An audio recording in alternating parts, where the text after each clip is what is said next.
laging bulong, pagkataon na nakakulong. Di masunod, gusto na din itong makawala. Panay dabog, higop, usok, alak at tibong. Laging sabog, tila hinahanap ka na nun. Laging bulong, pagkataon na nakakulong.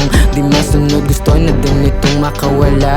Panay dabog, di mabasok at akalain. Nakalabas sa dilim na dati kinain. Dumadating na din yung dating naging tao-tauhan sa pagkahumaling. Di ba parang di mo masukat yung pangatlong mata pa nagawa ko mamulat. Ayon sa ulat, paulan ay galing sa ulap, galing sa uyong bagyo yung kada patak. Damhin mo yung kada bigat, pagkat dito ka malamang mapuputulan ng mga ugat. Ano may pagka-di mo nyo ba? Di ko na lang napigilang itago sa camera. Di bali na lusaw ka sa'kin para nakaniha. 47 Ronin, iba din yung pamahiin.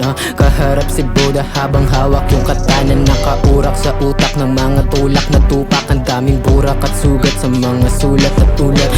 Higop, usok, alak, patibong. Laging sabog, tila hinahanap ka na nun. Laging bulong, pagkataon na nakakulong. Di masunod, gusto na din itong makawala. Panay dabog, higop, usok, alak, patibong. Laging sabog, tila hinahanap ka na nun. Laging bulong, pagkataon na nakakulong. Di masunod, gusto na din itong makawala.